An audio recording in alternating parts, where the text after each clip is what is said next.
स्वागत है आपका स्टोरी हैक्स पर। आज की कहानी है मुंशी प्रेमचंद की कालजयी रचना गरीब की हाय। एक गरीब किसान की पीड़ा और समाज की सच्चाई को उजागर करती ये कहानी आपको सोचने पर मजबूर कर देगी। मुंशी राम सेवक भौहें चढ़ाए हुए घर से निकले और बोले, इस जीने से तो मरना भला है।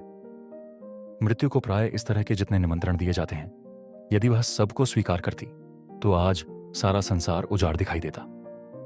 मुंशी राम सेवक चांदपुर गांव के एक बड़े रईस थे। रईसों के सभी गुण इनमें भरपूर थे। मानव चरित्र की दुर्बलताएं उनके जीवन का आधार थीं। वह नित्य मुंसिफी कचहरी के हाथे में एक नीम के पेड़ के नीचे कागजों का बस्ता खोल एक टूटी सी चौकी पर बैठे दिखाई देते थे। किसी ने कभी उन्हें किसी इजलास पर कानूनी बहस या मुकदमे की पैरवी करते नहीं देखा, परंतु उन्हें सब लोग मुख्तार साहब कहकर पुकारते थे। चाहे तूफान आए, पानी बरसे, ओले गिरे, पर मुख्तार साहब वहां से टस से मस न होते। जब वह कचहरी चलते तो देहातियों के झुंड उनके साथ हो लेते। चारों ओर से उन पर विश्वास और आदर की दृष्टि पड़ती। सब में प्रसिद्ध था कि उनकी जीभ पर सरस्वती विराजती है। इसे वकालत कहो या मुख्तारी, परंतु यह केवल कुल मर्यादा की प्रतिष्ठा का पालन था। आमदनी अधिक न होती थी। चांदी के सिक्कों की तो चर्चा ही क्या, कभी कभी तांबे के सिक्के भी निर्भय उनके पास आने से हिचकते थे। मुंशी जी की कानूनदानी में कोई संदेह न था, परंतु पास के बखेड़े ने उन्हें विवश कर दिया था। खैर, जो हो, उनका यह पेशा केवल प्रतिष्ठा पालन के निमित्त था, नहीं तो उनके निर्वाह का मुख्य साधन आसपास की अनाथ पर खाने पीने में सुखी विधवाओं और भोले भाले किंतु धनी वृद्धों की श्रद्धा थी। विधवाएं अपना रुपया उनके यहां अमानत रखतीं। बूढ़े अपने कपूतों के डर से अपना धन उन्हें सौंप देते, पर रुपया एक बार उनकी मुट्ठी में जाकर फिर निकलना भूल जाता था। वह जरूरत पड़ने पर कभी कभी कर्ज ले लेते थे। भला कर्ज लिए किसी का काम चल सकता है। भोर को सांझ के करार पर रुपया लेते, पर वह सांझ कभी नहीं आती थी। सारांश, मुंशी जी कर्ज लेकर देना सीखे नहीं थे। यह उनकी कुल प्रथा थी।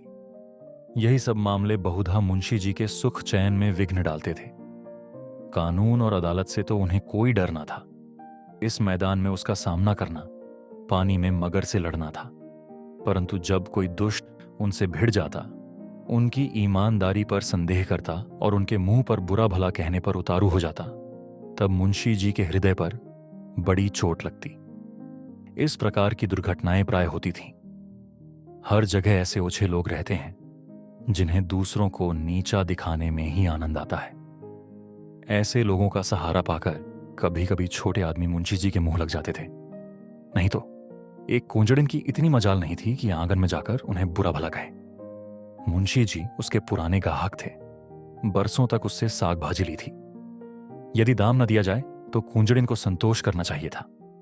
दाम जल्दी या देर से मिल ही जाते, परंतु वह मुंहाफट कुंजड़िन 2 ही बरसों में घबरा गई और उसने कुछ आने पैसों के लिए एक प्रतिष्ठित आदमी का पानी उतार लिया। झुंझलाकर मुंशी जी अपने को मृत्यु का कलेवा बनाने पर उतारू हो गए, तो इसमें उनका कुछ दोष न था। इसी गांव में मूंगा नाम की एक विधवा ब्राह्मणी रहती थी। उसका पति ब्रह्मा की काली पलटन में हवलदार था और लड़ाई में वहीं मारा गया। सरकार की ओर से उसके अच्छे कामों के बदले मूंगा को 500 रुपये मिले थे। विधवा स्त्री, जमाना नाजुक था। बेचारी ने सब रुपये मुंशी राम सेवक को सौंप दी और महीने महीने थोड़ा थोड़ा उसमें से मांगकर अपना निर्वाह करती रही। मुंशी जी ने यह कर्तव्य कई वर्ष तक तो बड़ी ईमानदारी के साथ पूरा किया, पर जब बूढ़ होने पर भी मूंगा नहीं मरी और मुंशी जी को यह चिंता हुई कि शायद उसमें से आधी रकम भी स्वर्ग यात्रा के लिए नहीं छोड़ना चाहती, तो एक दिन उन्होंने कहा, मूंगा, तुम्हें मरना है या नहीं? साफ साफ कह दो कि मैं अपने मरने की फिक्र करूं। उस दिन मूंगा की आंखें खुली, उसकी नींद टूटी, बोली, मेरा हिसाब कर दो। हिसाब का चिट्ठा तैयार था। अमानत में अब एक कौड़ी बाकी ना थी। मूंगा ने बड़ी कड़ाई से मुंशी जी का हाथ पकड़कर कहा, अभी मेरे 250 रुपये तुमने दबा रखे हैं, मैं एक कौड़ी भी न छोड़ूंगी। परंतु अनाथों का क्रोध पटाखे की आवाज है जिससे बच्चे डर जाते हैं और असर कुछ नहीं होता। अदालत में उसका कुछ जोर न था, न लिखा पड़ी थी, न हिसाब किताब। हाँ, पंचायत से कुछ आसरा था। पंचायत बैठी, कई गांव के लोग इकट्ठे हुए। मुंशी जी नियत और मामले के साफ थे, उन्हें पंचों का क्या डर। सभा में खड़े होकर पंचों से कहा, भाइयों, आप लोग सत्यनारायण और कुलीन हैं। मैं आप सब साहबों का दास हूं। आप सब साहबों की उदारता और कृपा से, दया और प्रेम से मेरा रोम रोम कृतज्ञ है। और आप लोग सोचते हैं कि इस अनाथिनी और विधवा स्त्री के रुपए हड़प कर गया हूं। पंचों ने एक स्वर से कहा, नहीं नहीं, आपसे ऐसा नहीं हो सकता। रामसेवक, यदि आप सब सज्जनों का विचार हो कि मैंने रुपए दबा लिए, तो मेरे लिए डूब मरने के सिवा और कोई उपाय नहीं। मैं धनाढ्य नहीं हूं, न मुझे उदार होने का घमंड है, पर अपनी कलम की कृपा से, आप लोगों की कृपा से किसी का मोहताज नहीं हूं। क्या मैं ऐसा ऊंचा हो जाऊंगा कि एक अनाथिनी के रुपए बचा लूं? पंचों ने एक स्वर से फिर कहा, नहीं नहीं, आपसे ऐसा नहीं हो सकता। मुंह देखकर टीका काटा जाता है। पंचों ने मुंशी जी को छोड़ दिया। पंचायत उठ गई। मूंगा ने आं भरकर संतोष किया और मन में कहा, अच्छा अच्छा, यहां ना मिला तो ना सही, वहां कहां जाएगा। अब कोई मूंगा का दुहक सुनने वाला और सहायक न था। दरिद्रता से जो कुछ दुख भोगने पड़ते हैं, वह सब उसे झेलने पड़े। वह शरीर से पुष्ट थी, चाहती तो परिश्रम कर सकती थी, पर जिस दिन पंचायत पूरी हुई, उसी दिन उसने काम न करने की कसम खा ली। अब उसे रात दिन रुपयों की रट लगी रहती। उठते बैठते, सोते जागते उसे केवल एक काम था, और वह मुंशी रामसेवक का भला मनाना। अपने झोपड़े के दरवाजे पर बैठी हुई वह रात दिन उन्हें सच्चे मन से असीसा करती। बहुधा अपने असीस के वाक्यों में ऐसे कविता के वाक्य और उपमाओं का व्यवहार करती कि लोग सुनकर अचंभे में आ जाते। धीरे धीरे मूंगा पगली हो चली। नंगे सिर, नंगे शरीर, हाथ में एक कुल्हाड़ी लिए हुए सुनसान स्थानों में जा बैठती। झोपड़ी के बदले अब वह मरघट पर नदी के किनारे खंडहरों में घूमती दिखाई देती। बिखरी हुई लटें, लाल लाल आंखें, पागलों सा चेहरा, सूखे हुए हाथ पांव। उसका यह स्वरूप देखकर लोग डर जाते थे। अब कोई उसे हंसी में भी नहीं छेड़ता।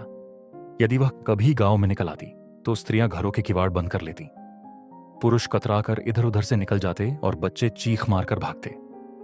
यदि कोई लड़का भागता न था तो वह मुंशी रामसेवक का सुपुत्र रामगुलाम था। पाप में जो कुछ कोर कसर रह गई थी, वह बेटे में पूरी हो गई थी। लड़कों का उसके मारे नाक में दम था।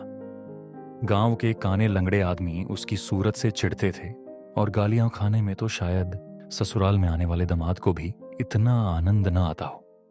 वह मूंगा के पीछे तालियां बजाता, कुत्तों को साथ लिए हुए उस समय तक रहता जब तक वह बेचारी तंग आकर गांव से निकल न जाती। रुपया पैसा, होश हवास खोकर उसे पगली की पदवी मिली, और अब वह सचमुच पगली थी। अकेली बैठी अपने आप घंटों बातें किया करती, जिसमें रामसेवक के मांस, हड्डी, चमड़े, आंखें, कलेजा आदि को खाने, मसलने, नोचने, खसोटने की बड़ी उत्कट इच्छा प्रकट की जाती थी। और जब उसकी यह इच्छा सीमा तक पहुंच जाती तो वह रामसेवक के घर की ओर मुंह करके खूब चिल्लाकर और डरावने शब्दों में हाक लगाती, तेरा लोहू पीऊंगी। प्राय रात के सन्नाटे में यह गरजती हुई आवाज सुनकर स्त्रियां चौंक पड़ती थीं, परंतु इस आवाज से भयानक उसका ठठाकर हंसना था। मुंशी जी के लहू पीने की कल्पित खुशी में वह जोर से हंसा करती थी। इस ठठाने से ऐसी आसुरिक उद्दंडता, ऐसी पाशविक उग्रता टपकती थी कि रात को सुनकर लोगों का खून ठंडा हो जाता था। मालूम होता मानो सैकड़ों उल्लू एक साथ हंस रहे हैं। मुंशी रामसेवक बड़े हौसले और कलेजे के आदमी थे। न उन्हें दीवानी का डर था, न फौजदारी का, परंतु मूंगा के इन डरावने शब्दों को सुनकर वह भी सहम जाते। हमें मनुष्य के न्याय का डर ना हो, परंतु ईश्वर के न्याय का डर प्रत्येक मनुष्य के मन में कभी कभी ऐसी ही भावना उत्पन्न कर देता। उनसे अधिक उनकी स्त्री के मन में। उनकी स्त्री बड़ी ही चतुर थी। वह उनको इन सब बातों में प्राय सलाह दिया करती थी। उन लोगों की भूल थी जो लोग कहते थे कि मुंशी जी की जीभ पर सरस्वती विराजती हैं। वह गुण तो उनकी स्त्री को प्राप्त था। बोलने में वह उतनी ही तेज थी जितना मुंशी जी लिखने में थे, और यह दोनों स्त्री पुरुष प्राय अपनी अवश्य दशा में सलाह करते कि अब क्या करना चाहिए। आधी रात का समय था। मुंशी जी नित्य नियम के अनुसार अपनी चिंता दूर करने के लिए शराब के 2-4 घूंट पीकर सो गए थे। यकायक मूंगा ने उनके दरवाजे पर आकर जोर से हाँक लगाई, तेरा लहू पीऊंगी, और खूब खिलखिलाकर हंसी। मुंशी जी यह भयावह ठहाका सुनकर चौंक पड़े। डर के मारे पैर थर थर कांपने लगे, कलेजा धक धक करने लगा। दिल पर बहुत जोर डालकर उन्होंने दरवाजा खोला, जाकर नागिन को जगाया। नागिन ने झुंझलाकर कहा, क्या है, क्या कहते हो? मुंशी जी ने दबी आवाज से कहा, वो दरवाजे पर खड़ी है। नागिन उठ बैठी। क्या कहती है? तुम्हारा सिर। क्या दरवाजे पर आ गई? हाँ, आवाज नहीं सुनती हो? नागिन मूंगा से नहीं, परंतु उसके ध्यान से बहुत डरती थी, तो भी उसे विश्वास था कि मैं बोलने में उसे जरूर नीचा दिखा सकती हूं। संभल कर बोली, कहो तो मैं उससे दो दो बातें कर लूं। परंतु मुंशी जी ने मना किया। दोनों आदमी पैर दबाए ड्योढ़ी में गए और दरवाजे से झांक कर देखा। मूंगा की धुंधली मूरत धरती पर पड़ी थी और उसकी सांस तेजी से चलती हुई सुनाई देती थी। राम सेवक के लहू मांस की भूख में वह अपना लहू और मांस सुखा चुकी थी। एक बच्चा भी उसे गिरा सकता था, परंतु उससे सारा गांव थर थर कांपता था। हम जीते मनुष्य से नहीं डरते, पर मुर्दे से डरते हैं। रात गुजरी, दरवाजा बंद था, पर मुंशी जी और नागिन ने बैठकर रात काटी। मूंगा भीतर नहीं घुस सकती थी, पर उसकी आवाज को कौन रोक सकता था? मूंगा से अधिक डरावनी उसकी आवाज थी। भोर को मुंशी जी बाहर निकले और मूंगा से बोले, यहां क्यों पड़ी है? मूंगा बोली, तेरा लहू पीऊंगी। नागिन ने बल खाकर कहा, तेरा मुंह झुलस दूंगी। पर नागिन के विष ने मूंगा पर कुछ असर न किया। उसने जोर से ठहाका लगाया। नागिन खिसियानी सी हो गई। हंसी के सामने मुंह बंद हो जाता है। मुंशी जी फिर बोले, यहां से उठ जा। ना उठूंगी। कब तक पड़ी रहेगी? तेरा लहू पीकर जाऊंगी। मुंशी जी की प्रखर लेखनी का यहां कुछ जोर न चला और नागिन की आग भरी बातें यहां सर्द हो गईं। दोनों घर में जाकर सलाह करने लगे, ये बला कैसे टलेगी, इस आपत्ति से कैसे छुटकारा होगा। देवी आती है तो बकरे का खून पीकर चली जाती है, पर यह डायन मनुष्य का खून पीने आई है। वह खून जिसका अगर एक बूंद भी कलम बनाने के समय निकल पड़ती थी तो अठवारों और महीनों सारे कुनबे को अफसोस रहता और यह घटना गांव में घर घर फैल जाती। क्या वही लहू पीकर मूंगा का सूखा शरीर हरा हो जाएगा? गांव में यह चर्चा फैल गई। मूंगा मुंशी जी के दरवाजे पर धरना दिए बैठी है। मुंशी जी के आगमन में गांव वालों को बड़ा मजा आता था। देखते देखते सैकड़ों आदमियों की भीड़ लग गई। इस दरवाजे पर कभी कभी भीड़ लगी रहती थी। यह भीड़ राम गुलाम को पसंद न थी। मूंगा पर उसे ऐसा क्रोध आ रहा था कि यदि उसका वश चलता तो वह इसे कुएं में ढकेल देता। इस तरह का विचार उठते ही राम गुलाम के मन में गुदगुदी समा गई और वह बड़ी कठिनता से अपनी हंसी रोक सका। आहा, वह कुएं में गिरती तो क्या मजे की बात होती, परंतु यह चुड़ैल यहां से टलती ही नहीं, क्या करूं। मुंशी जी के घर में एक गाय थी जिसे खाली दाना और भूसा तो खूब खिलाया जाता, पर वह सब उसकी हड्डियों में मिल जाता। उसका ढांचा पुष्ट होता जाता था। राम गुलाम ने उसी गाय का गोबर एक हांडी में घोला और सबका सब बेचारी मूंगा पर उड़ेल दिया। उसके थोड़े बहुत छींटे दर्शकों पर भी डाल दिए। बेचारी मूंगा लथपथ हो गई और लोग भाग खड़े हुए। कहने लगे, यह मुंशी राम गुलाम का दरवाजा है, यहां इसी प्रकार का शिष्टाचार किया जाता है। जल्द भाग चलो, नहीं तो अब इससे भी बढ़कर खातिर की जाएगी। इधर भीड़ कम हुई, उधर राम गुलाम घर में जाकर खूब हंसा और खूब तालियां बजाईं। मुंशी जी ने व्यर्थ की भीड़ को ऐसे सहज में और ऐसे सुंदर रूप से हटा देने के उपाय पर अपने सुशील लड़के की पीठ ठोकी। सब लोग तो चंपत हो गए, पर बेचारी मूंगा ज्यों की त्यों बैठी रह गई। दोपहर हुई, मूंगा ने कुछ नहीं खाया। सांझ हुई, हजार कहने सुने से भी खाना नहीं खाया। गांव के चौधरी ने बड़ी खुशामद की, यहां तक कि मुंशी जी ने हाथ तक जोड़े, पर देवी प्रसन्न न हुई। निदान मुंशी जी उठकर भीतर चले गए। वह कहते थे कि रूठने वाले को भूख आप ही मना लिया करती हैं।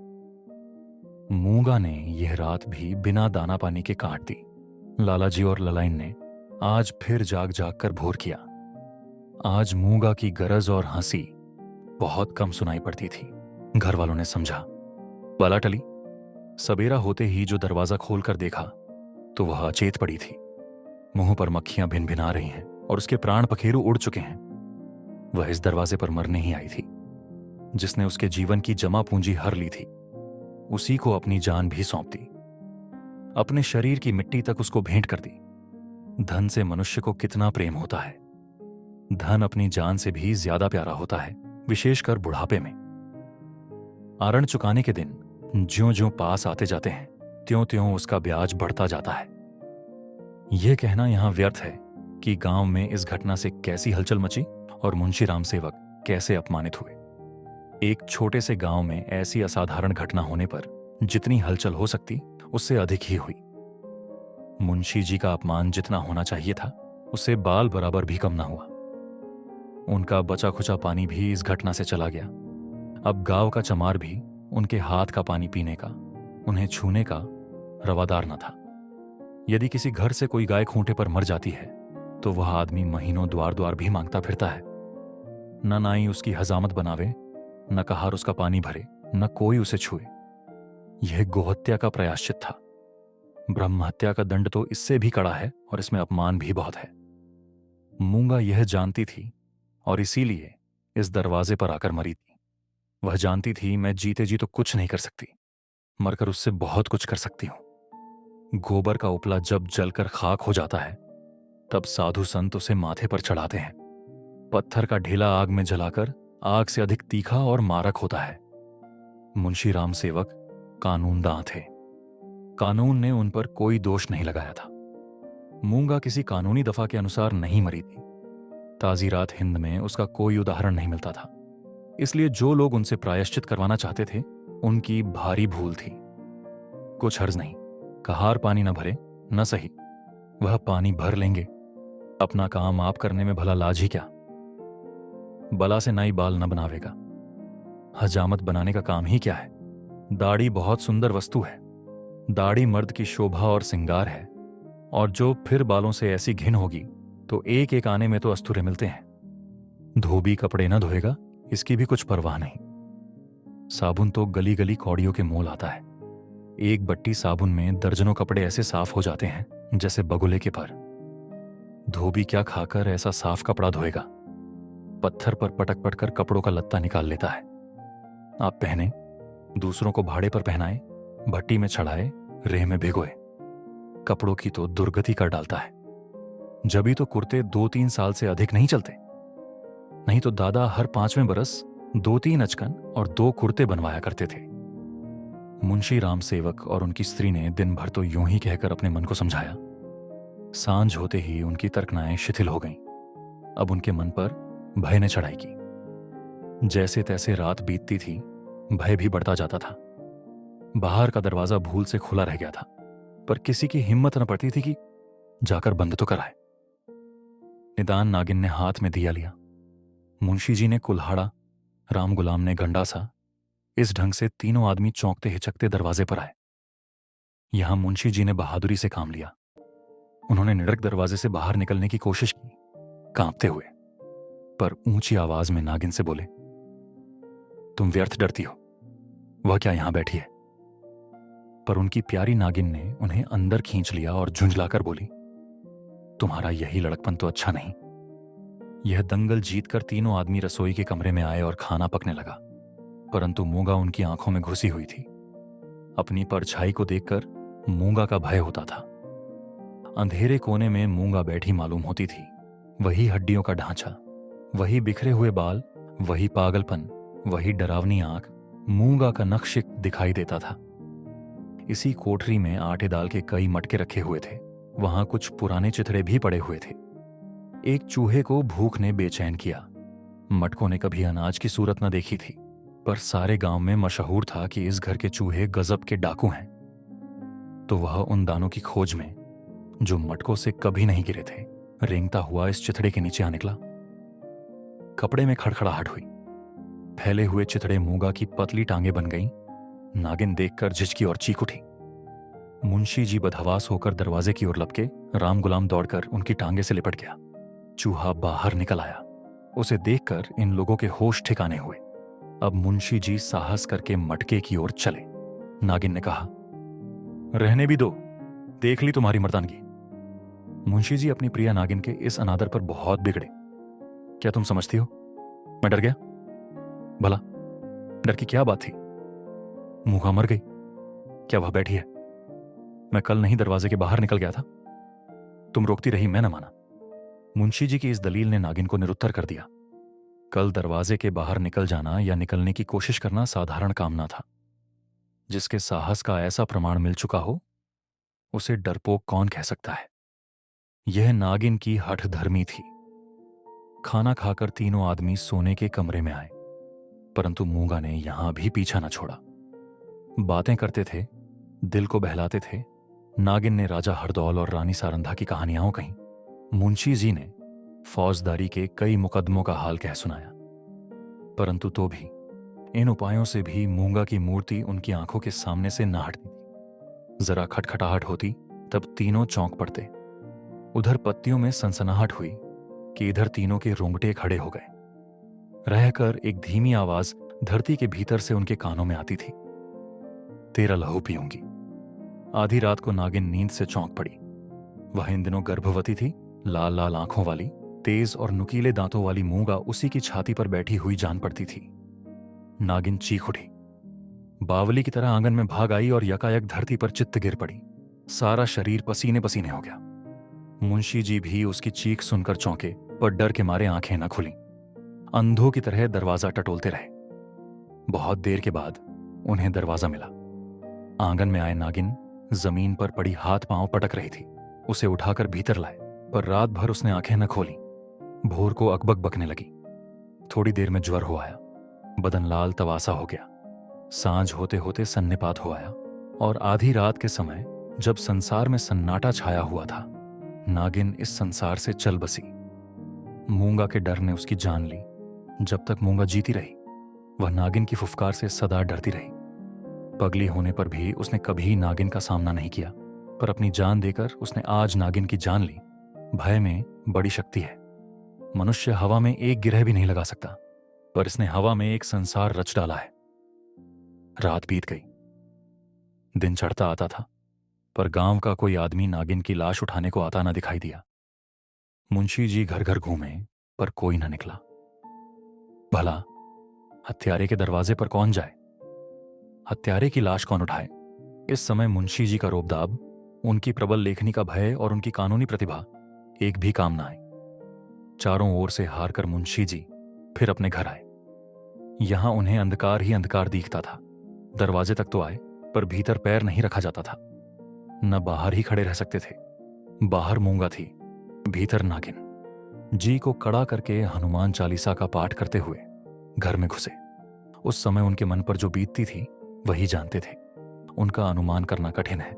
घर में लाश पड़ी हुई, न कोई आगे न पीछे। दूसरा ब्याह तो हो सकता था, अभी इसी फागुन में तो 50वां लगा है, पर ऐसी सुयोग्य और मीठी बोली वाली स्त्री कहां मिलेगी? अफसोस, अब तगादा करने वालों से बहस कौन करेगा? कौन उन्हें निरुत्तर करेगा? लेन देन का हिसाब किताब कौन इतनी खूबी से करेगा? किसकी कड़ी आवाज तीर की तरह तगादेदारों की छाती में चुभेगी? यह नुकसान अब पूरा नहीं हो सकता। दूसरे दिन मुंशी जी लाश को एक ठेले गाड़ी पर लाद कर गंगा जी की तरफ चले। शव के साथ जाने वालों की संख्या कुछ भी न थी। एक स्वयं मुंशी जी, दूसरे उनके पुत्र रत्न राम गुलाम जी। इस बेइज्जती से मूंगा की लाश भी नहीं उठी थी। मूंगा ने नागिन की जान लेकर भी मुंशी जी का पिंड न छोड़ा। उनके मन में हर घड़ी मूंगा की मूर्ति विराजमान रहती थी। कहीं रहते उनका ध्यान इसी ओर रहा करता था। यदि दिल बहलाव का कोई उपाय होता तो शायद वह इतने बेचैन ना होते, पर गांव का एक पुतली भी उनके दरवाजे की ओर न झांकता था। बेचारे अपने हाथों पानी भरते, आप ही बर्तन धोते। सोच और क्रोध, चिंता और भय, इतने शत्रुओं के सामने एक दिमाग कब तक ठहर सकता? विशेषकर वह दिमाग जो रोज रोज कानून की बहसों में खर्च हो जाता था। अकेले कैदी की तरह उनके 10-12 दिन तो ज्यों त्यों कर कटे।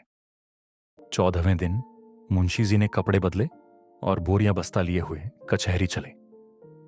आज उनका चेहरा कुछ खिला हुआ था। जाते ही मेरे मुवक्किल मुझे घेर लेंगे, मेरी मातम पुरसी करेंगे। मैं आंसुओं की 2-4 बूंदें गिरा दूंगा, फिर बैनामों, रेहनामों और सुलहनामों की भरमार हो जाएगी। मुट्ठी गर्म होगी। शाम को जरा नशे पानी का रंग जम जाएगा, जिसके छूट जाने से जी और भी उचाट हो रहा था। इन्हीं विचारों में मग्न मुंशी जी कचहरी पहुंचे, पर वहां रेहनामों की भरमार और बैनामों की बाढ़ और मुवक्किलों की चहल पहल के बदले निराशा की रेतीली भूमि नजर आई। बस्ता खोले घंटों बैठे रहे, पर कोई नजदीक भी ना आया। किसी ने इतना भी ना पूछा कि आप कैसे हैं। नए मुवक्किल तो खैर, बड़े बड़े पुराने मुवक्किल जिनका मुंशी जी से कई पीढ़ियों से सरोकार था, आज उनसे मुंह छिपाने लगे। वह नालायक और अनाड़ी रमजान, जिसकी मुंशी जी हंसी उड़ाते थे और जिसे शुद्ध लिखना भी ना आता था, गोपियों में कन्हैया बना हुआ था। वाह रे भाग्य! मुवक्किल यूं मुंह फेरे चले जाते हैं मानो कभी की जान पहचान ही नहीं। दिन भर कचहरी की खाक छानने के बाद मुंशी जी अपने घर चले। निराशा और चिंता में डूबे हुए ज्यों-ज्यों घर के निकट आते थे, मूंगा का चित्र सामने आता जाता था। यहां तक कि जब घर का द्वार खोला और दो कुत्ते, जिन्हें राम गुलाम ने बंद कर रखा था, झटपट बाहर निकले, तो मुंशी जी के होश उड़ गए। एक चीख मारकर जमीन पर गिर पड़े। मनुष्य के मन और मस्तिष्क पर भय का जितना प्रभाव होता है, उतना और किसी शक्ति का नहीं। प्रेम, चिंता, निराशा, हानि, यह सब मन को अवश्य दुखित करते हैं। यह हवा के हल्के झोंके हैं और भय प्रचंड आंधी है। मुंशी जी पर इसके बाद क्या बीती मालूम नहीं। कई दिन तक लोगों ने उन्हें कचहरी जाते और वहां से मुरझाए हुए लौटते देखा। कचहरी जाना उनका कर्तव्य था, और यद्यपि वहां मुवक्किलों का अकाल था, तो भी तगादे वालों से गला छुड़ाने और उनको भरोसा दिलाने के लिए अब यही एक लटका रह गया था। इसके बाद वह कई महीने तक दीख न पड़े बद्रीनाथ चले गए। एक दिन गांव में एक साधु आया, भभूत रमाए, लंबी लंबी जटाएं, हाथ में कमंडल। इसका चेहरा मुंशी राम सेवक से बहुत मिलता जुलता था। बोलचाल भी अधिक भेद न था। वह एक पेड़ के नीचे धूनी रमाए बैठा रहा। उसी रात को मुंशी राम सेवक के घर धुआं उठा, फिर आग की ज्वाला दिखने लगी और आग भड़क उठी। गांव के सैकड़ों आदमी दौड़े, आग बुझाने के लिए नहीं, तमाशा देखने के लिए। एक गरीब की हाय में कितना प्रभाव है। राम गुलाम मुंशी जी के गायब हो जाने पर अपने मामा के यहां चल गया और वहां कुछ दिनों रहा, पर वहां उसकी चाल ढाल किसी को पसंद ना आई। एक दिन उसने किसी के खेत में मूली नोची। उसने 2-4 धौल लगाए। उस पर वह इस तरह बिगड़ा कि जब उसके चने खलिहान में आए तो उसने आग लगा दी। सारा का सारा खलिहान जलकर खाक हो गया। हजारों रुपयों का नुकसान हुआ। पुलिस ने तहकीकात की, राम गुलाम पकड़ा गया। इसी अपराध में वह चुनार के रिफॉर्मेटरी स्कूल में मौजूद है। तो ये थी मुंशी प्रेमचंद की दिल छू लेने वाली कहानी, गरीब की हाय। एक गरीब की पीड़ा और समाज का आईना जो हमें इंसानियत पर सोचने को मजबूर करता है। ऐसी ही और कहानियों के लिए जुड़े रहिए स्टोरी हेक्स के साथ। धन्यवाद।